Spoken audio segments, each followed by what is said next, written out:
Hello, everyone. I'm so excited to have you on today.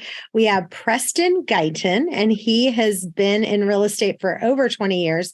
He's always focused on lead gen, conversion, which we're going to talk about today. He opened Palms Realty in September of 2021, and he's now got a bunch of agents there, 78 agents. And he also does some coaching all across the country with John Cheplack. So today we are talking about lead gen and how to convert leads and so much more. So Preston, welcome. Yeah, thank you. Thank you for having me. So let's talk a little bit. I know when we were right before the call started, we were talking about how agents are always saying, the leads stink. It's, this lead's not good. That lead's not good. And you have the philosophy of it's not the lead. We have to work on conversion. So talk about that for a minute. Yeah. I mean, a lot of the teams I coach across the country, they're from smaller teams to larger teams, spending anywhere from $2,000 to $25,000 a month on lead gen, whether it's pay-per-click or we're helping them with SEO or whatever. But the biggest problem I see a lot of teams, whether it's individual agent, you can look at this as an individual agent, or if you're a team or whatever type of business you run, you need to focus backwards. Like focus on the conversion piece, focus on that piece before, because we can generate as many leads as you want. Like leads are not a problem, but what creates a problem is if you don't have the systems and the process set up when the leads come in. Like the biggest downfall I see for a lot of teams is they want the leads, but then they don't have a process and a system in place to convert the leads, to nurture the leads, especially in today's time. Like a majority of the leads we're doing, whether pay-per-click or SEO, those are more long-term commitments. Those are long-term nurtures. So you won't see as many of those coming in ready to buy right now, especially in today's market. So it's really about focusing on conversion and making sure you have that dialed in before you start generating a lot of leads and spending a lot of money and a lot of time on something that's not going to work. So let's talk real quick about really be as specific as possible. So if someone comes to you and they say, my team is not converting leads, we've got a major problem. What are the questions you're going to ask?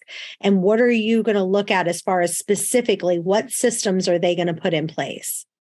Yeah, I mean, the one thing we ask, like depending on the size of the team, do they have an ISA team? Do they have, and if they don't have an ISA team, how are the leads delivered to the individual agents? What does that process look like?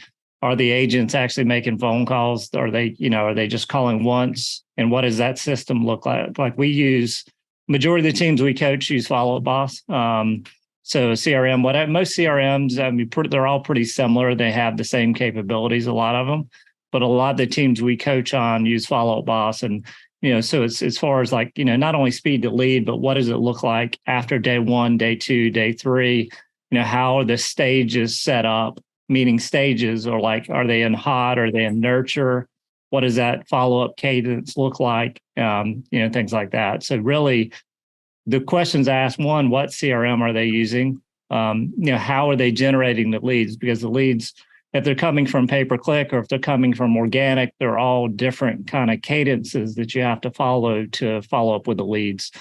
So really it's those two things. It's like, where are the leads coming from? And then what is your team using from a follow-up standpoint? Or, what CRM are they using? So let's say that they have a pay-per-click. What are you saying that they need to say on that first call? So if you're going to coach someone and they were teaching their agents, what do they need to say? How many times are they calling them back to back? What does that cadence look like? And what do they need to say? Is it a text message and then a phone call, or phone call, then a text? What are you seeing that's working the best? So our ISAs use the system we use. So we actually have a separate website. So for Palms Realty, we use they're a non-branded website to generate. It's called easyhomesearch.com is what we use. And it covers North and South Carolina. So when the ISAs are calling them, they're not saying, hey, this is so-and-so ISA from Palms Realty. You have to connect the dot, right? Like if we said, hey, this is so-and-so from Palms Realty, they're searching on Easy Home Search. They're going to be like, who the heck are you? You know what I mean? So you're already going to set up a just situation where it's not going to be, when you connect, say, hey, we're a referral partner we work with Easy Home Search. We saw you were searching on that site, just calling to see if you have any questions or if there's anything we could help you with. Just keep it simple, connect where they came from. And, from there, like cadence wise, we're, so we call 3 times in the first day and then continue 1 time with text and different messaging for 10 days. So it's at least one phone call for 10 days. Some people 10 days of pain, 10 days of gain, whatever you want to call it. But that's kind of what that looks like. We also run. Hold on, I need to stop you right there because I need everyone to rehear that. And we've said this a million times. The problem is no one wants to do it, but I will say it again for the benefit of those listening. We are suggesting that you call 3 times in the first day. Then for the following 10 days, everyone calls it the 10 days of pain, 1 phone call per day for the next 10 days. And then are you also doing a text message as well? Yeah. So our ISA, the way we're set up, we have an ISA team. We have 5. We generate about 2,500 leads a month. So our ISA team is set up to where the lead comes in and goes to the ISA. We use Call Action, which is the texting platform we use. We have 1 phone number with that is, we call it client care team. So all the ISAs see those texts. It's actually in a widget inside of Follow Up Boss. So we use that as automation. And what it does, it creates a lot of inbound text messages. Like on average, we have about 150 inbound text messages from leads a day. So we have 1 ISA that just monitors that. So, that's whether you're an individual agent, you can do that in most CRMs. You don't have to have a separate. We just have that separate because the ISAs manage that.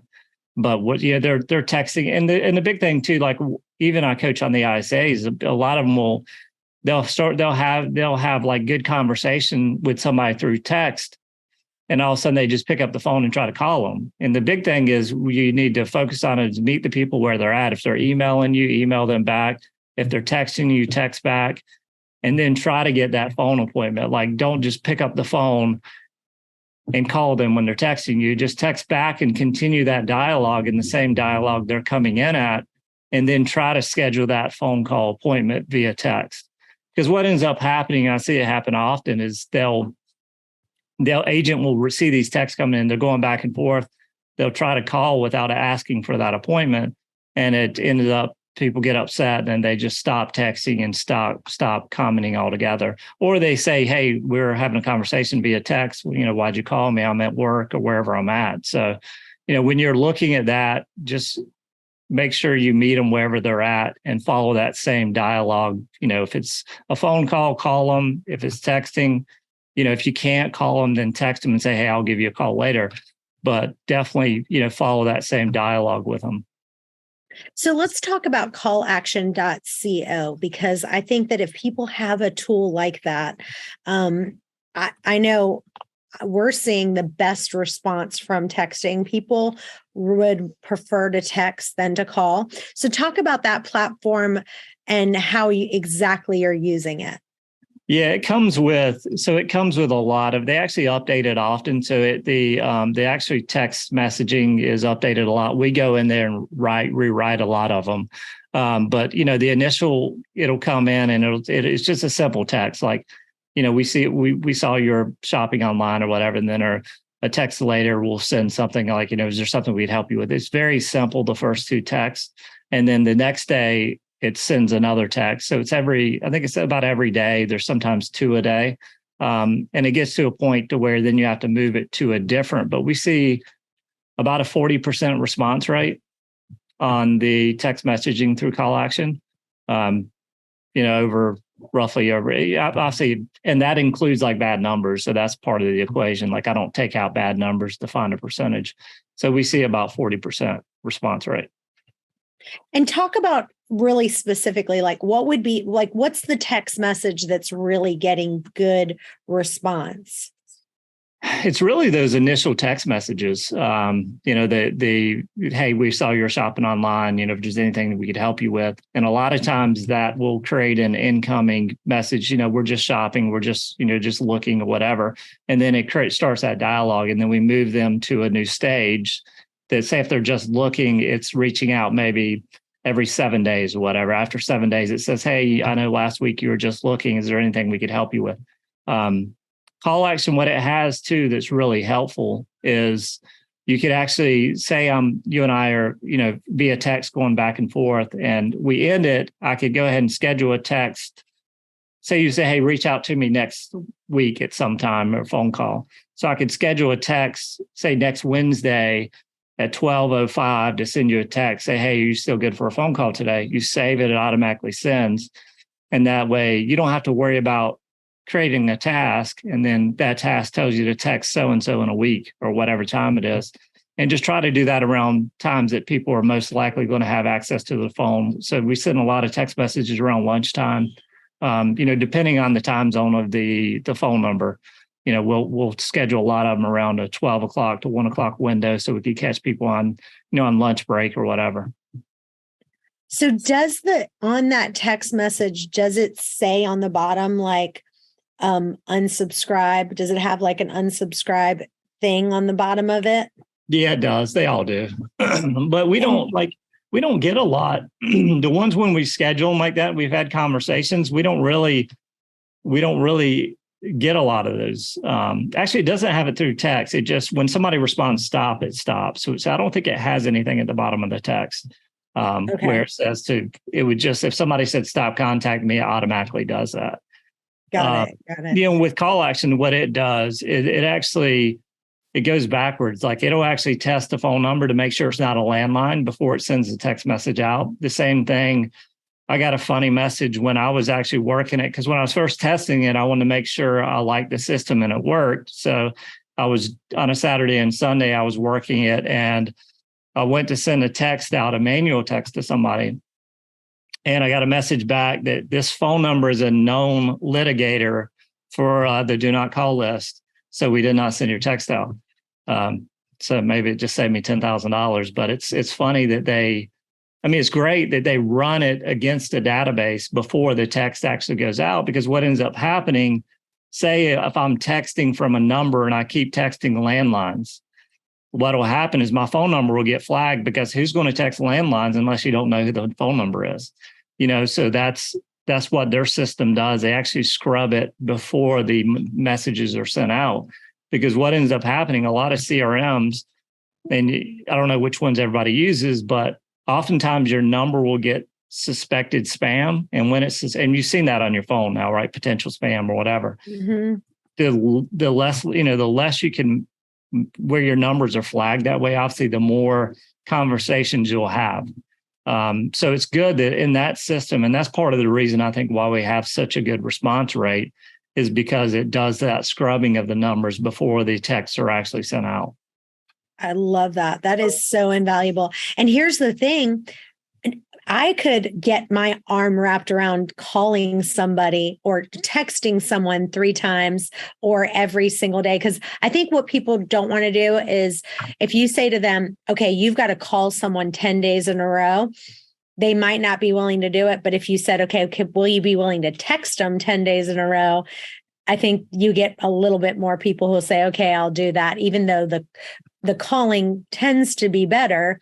But sometimes the text is better. So talk a little bit about what other systems. I mean, this one's ingenious. You guys need to all look this one up, callaction.co. It looks amazing. What other systems have you put in place that is really converting the leads? So our system, the way we're set up, we have CR Interactive as our IDX. So it's a front end site. We use Follow Up Boss as our CRM. We have Call Action. We just implemented Fellow about 2 weeks ago. It's HI Fellow FELLO.com. So that is a home valuation tool that we use. The big thing right now is like, get everything you can out of your database, right? You got to be consistent. Like we send out newsletters weekly. We send out emails, we have e-alerts going out. So we're throwing everything we can at our database. In our newsletter, we get about a 40% open rate based on about 60,000 people in our database. So it's doing all those things, but we just started using Fellow, had a lot of success with that. We ran a campaign the day before Thanksgiving. From then until today, we've gotten, I think, 89 home valuation requests, 15 cash offer requests, and I think 2 listings out of it.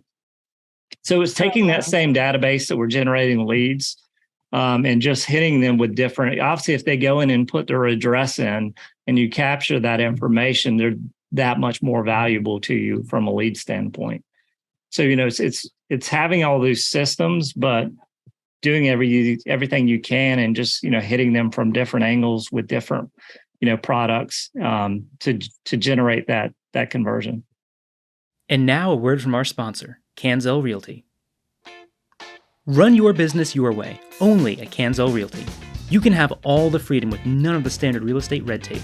If you're an agent, you get to run the show however you want and be your own boss. If you want to launch a team, you don't have to jump through all the hurdles and holdups. From day one, you'll have tons of tools and perks to offer your team. Powerful real estate tech like KV Core, Brokerman, and Skyslope.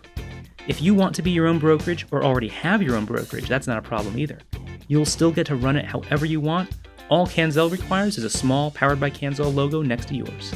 You can be the broker, you can be the manager, and you get to determine splits. You get all the tech, admin support, ownership stock, and revenue share, but most importantly, all the freedom, all the time, only at Canzel Realty.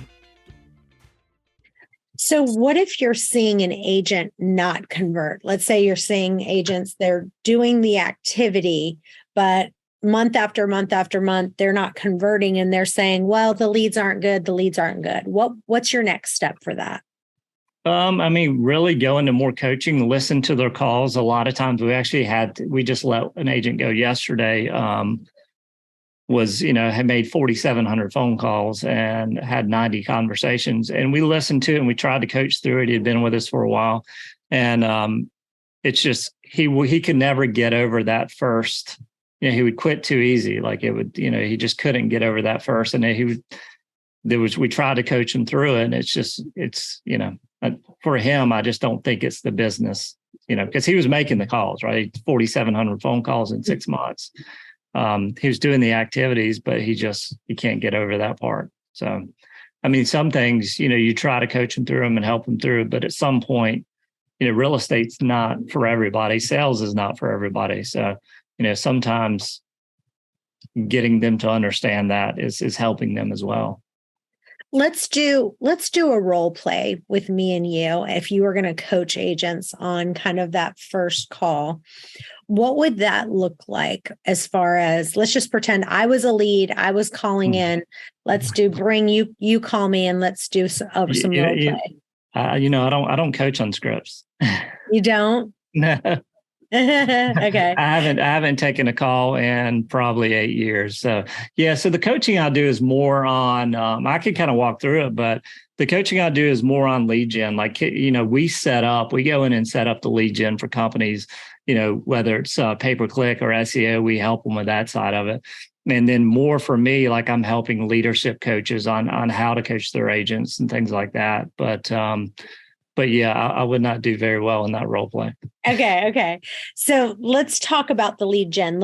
If someone said to you, okay, I really want to work on lead gen for my company, what are some of the things that you train people on?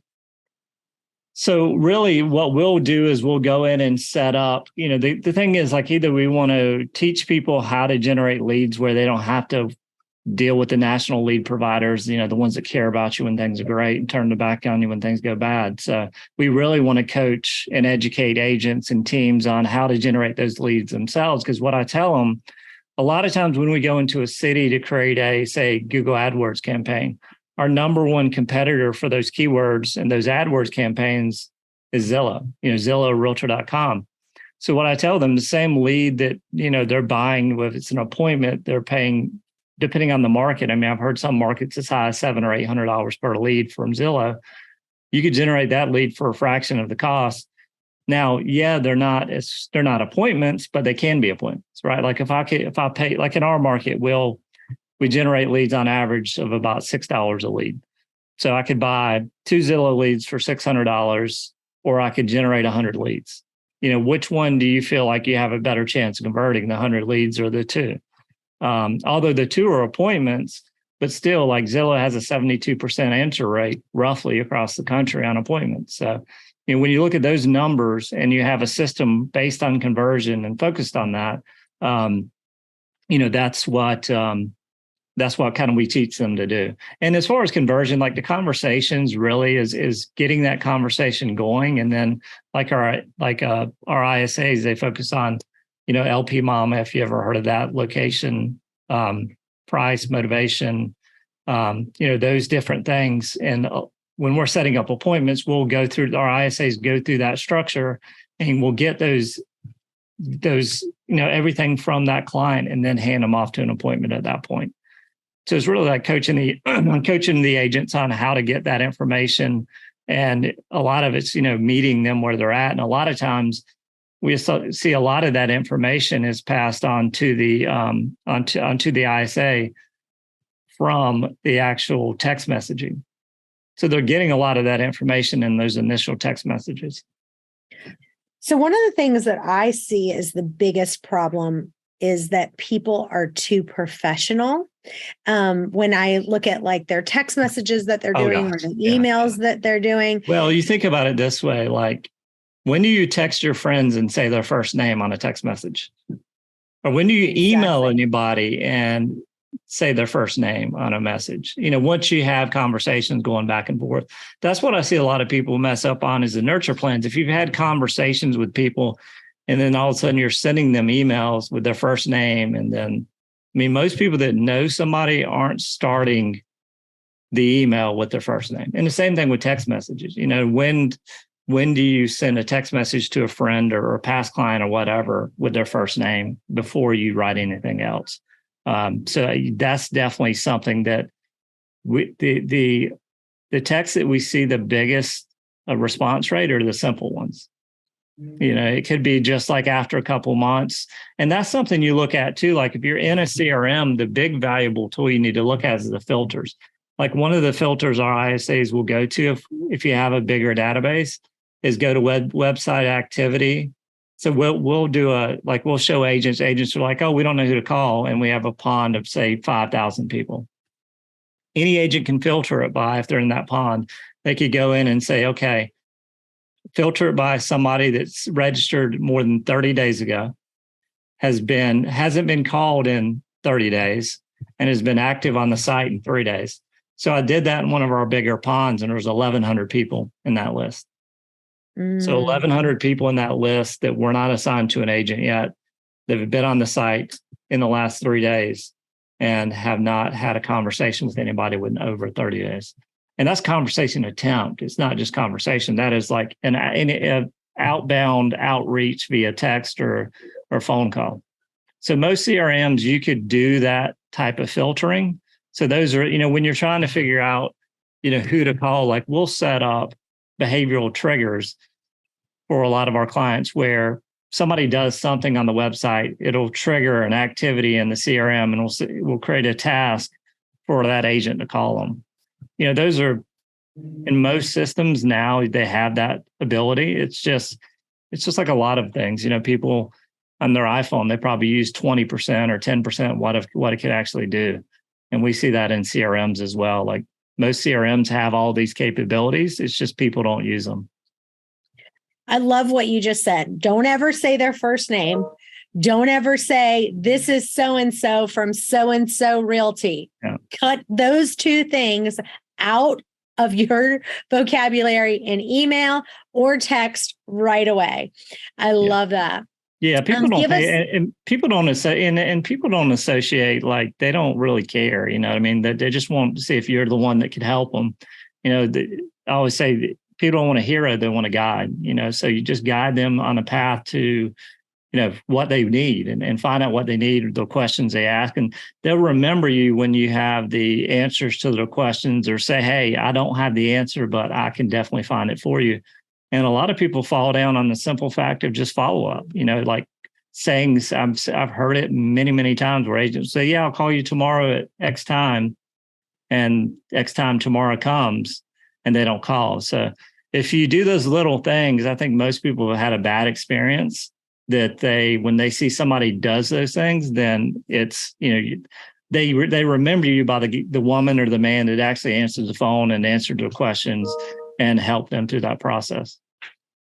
I think this call action text message that you said is probably a game changer for all of you. I would go ahead and look into that ASAP. Anything else that you've seen people do, like small tweaks that have really helped them to convert their leads? Really, the biggest thing is just showing up. I mean, it really is. It's, just consistent schedule. I mean, I have like my personal schedule. The biggest thing for me was when I went to a consistent schedule. And I tell people, I was like, my schedule is very boring. I feel like I'm on Groundhog's Day every day. I wake up the same time every morning. I do the same activities. I get ready the same way every day. I take my kids to school every day. So it's just being consistent. And that's really consistency is one thing. Like you could consistently go to the gym and take pictures and not see results. So, you have to have consistency. You also have to have intensity. So, you have to have intensity in your actual, what you're doing. And I've seen people that have taken a consistent schedule and do that over and over again for, say, months. It's only the first 4 hours of the morning, and their business is doubled within 90 to 120 days. It's just, it's being consistent, because most people don't, and people get into real estate. Why do they get into real estate most of the time? Because they want a flexible schedule. Well, what happens when you have a flexible schedule in real estate? You're unsuccessful. Love it. Well, tell listeners where they can find you and where they can follow you, and if they ever want coaching with you. Yeah. So, Instagram, Facebook, it's just Preston Guyton. And then we have a podcast as well called the Process Podcast. It's Travis McClure and myself. And then Cheplack Digital is where I coach. John Cheplack and I are partners in that as well, where we do the more so digital. I do all the digital coaching and, setting up pay-per-click and doing all those things. Love it. Well, and then we're having an event too in Myrtle Beach, the Connection Summit MB.com, February 23rd. It's in Myrtle Beach, South Carolina. We have John Cheplack coming, Bill Pipes, 6 other speakers, leadership speakers from across the country. So it'll be a great event. It's at the Grand Dunes Marriott on the ocean in Myrtle Beach. Great location. Awesome. Tickets are only $349. Cool. Real quick, somebody had asked a question. Where are you getting the majority of your listing leads? We'll end with that real quick and that final question. Yeah. So with leads generated, we mainly focus on buyer leads, but doing the home valuation tool and doing that, we've had a lot of, like we've received 2 listings out of our database in the last 2 weeks. But majority of that is SOI, is past clients. We have some, we don't have a whole lot of agents that are prospecting based on the leads, on the listing side. We're building that team out now, but majority of the ones our team are past clients, SOI and things like that. And then, with using Fellow, we're starting to see more listings come in. But it's being active on social and being out there, and, people see your company, your business, and just asking for it. I mean, a lot of people fall down because they don't ask for the business. Love it. Well, thank you so much for being with us today. Yep. Show him some love in the chat. And we're so grateful that you're with us. Right. Have a great one. Thank you for listening. If you enjoyed this episode, please subscribe, leave a rating and a review so we can get this out to more agents. And tune in next week for another power-packed episode. This is the Millionaire Real Estate Podcast.